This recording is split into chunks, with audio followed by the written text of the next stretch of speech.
of the gospel. That's the extreme makeover Jesus offers us today. And we need it, don't we? We need it.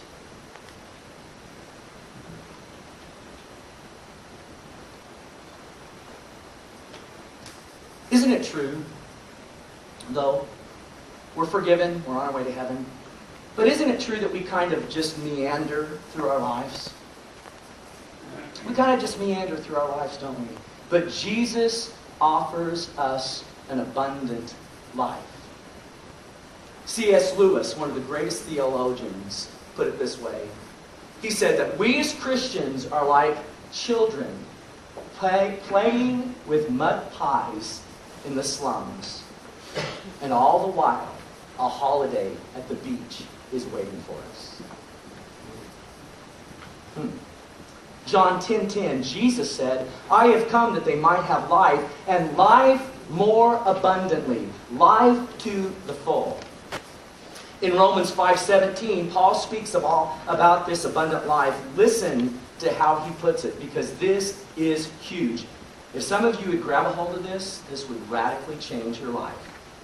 Paul says, for if by the trespass, the sins of the one man, the first Adam, death reigned through that one man. He's saying, because Adam and Eve sinned, death reigned in the world. He says, how much more will those who receive God's abundant provision of grace, salvation, and the gift of righteousness reign in life? How much more will those who receive salvation reign in life? Say those three words with me. Reign in life. Say it again. Reign in life through the one man, Jesus Christ. Simply put, Paul is saying, because we have received salvation, the extreme makeover that Jesus offers us, we as believers can reign in life. Let me ask you a question this morning. Are you reigning in life? Are you living an abundant life? Does that accurately describe your life? I'll be honest with you. That does not describe my life. And that's why we're doing this sermon series, because there is something lacking in our salvation experience. Not from Jesus' part, but what we are experiencing. It's because we are failing to appropriate what we have been given. Hey, listen, we all know that we have been forgiven. We know that our name is written in heaven and we're on our way to heaven. And church, all of that is great and all that is good. But don't you want more? I want more. I want to find out how to reign in life and live an abundant life, because that's what Jesus offers us right here. So, how do we get this extreme makeover to work in our life? How do we get traction and get this extreme makeover showing itself in our life? Here's how. Jesus offers an extreme makeover, but we settle for a partial makeover. So here's what we need to do. We need to embrace the whole gospel and become who we really are. We need to embrace the full gospel and become who we really are. You see, according to Jesus, the full gospel, the whole gospel, it should transform us. Isn't that what you read in the Bible? A life of transformation? Now, before we talk about this, I want you to understand this. I want you to know that every Christian who's ever walked on earth has struggled with this idea of wanting to become more, but not knowing how to become more.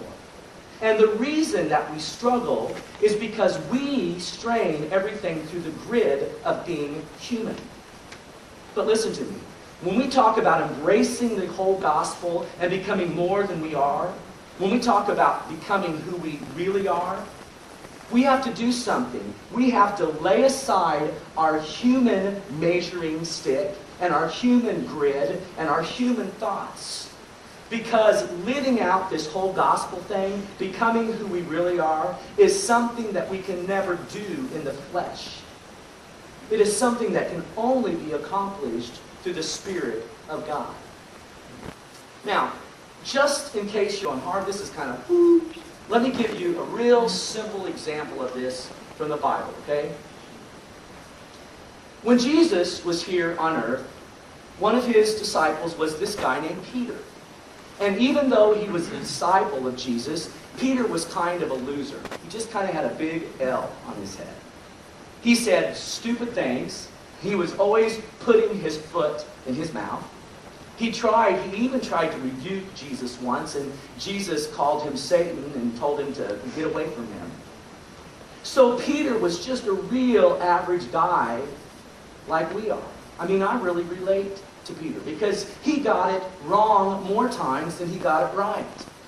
But eventually, the whole gospel began to work in Peter's life, and eventually he supernaturally became meant. But there was a mess.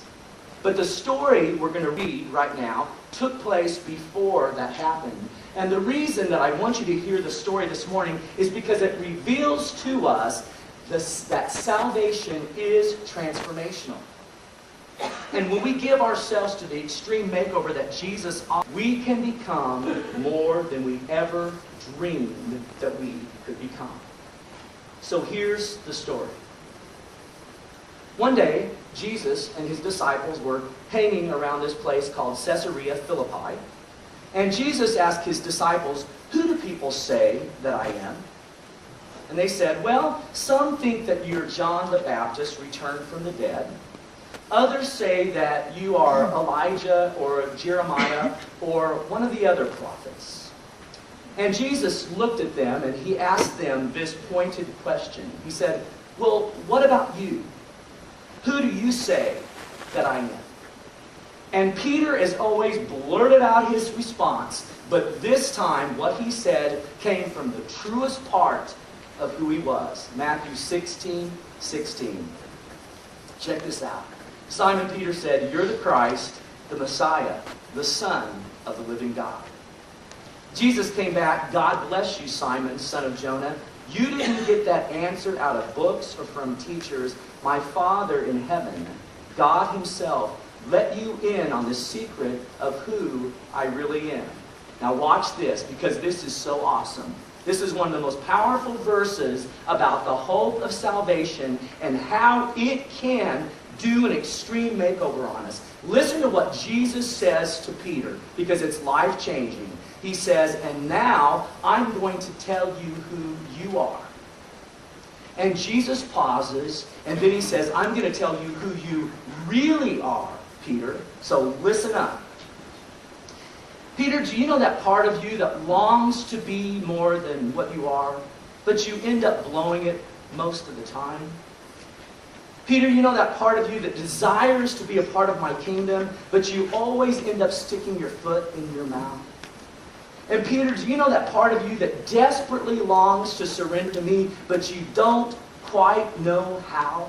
Peter, that's the real you. The other you only gets you in trouble. In fact, you don't know it right now, but the other you are going to betray me not once but 3 times, but that's okay.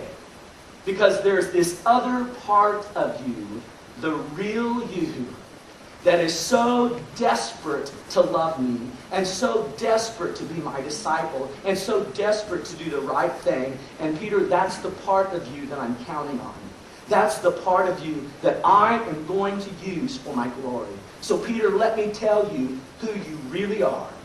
And Jesus says, "You are Peter, a rock. This is the rock on which I will put together my church. A church so expansive with energy that not even the gates of hell will be able to keep it out. And that's not all, Peter. You will have complete and free access to God's kingdom, keys to open any and every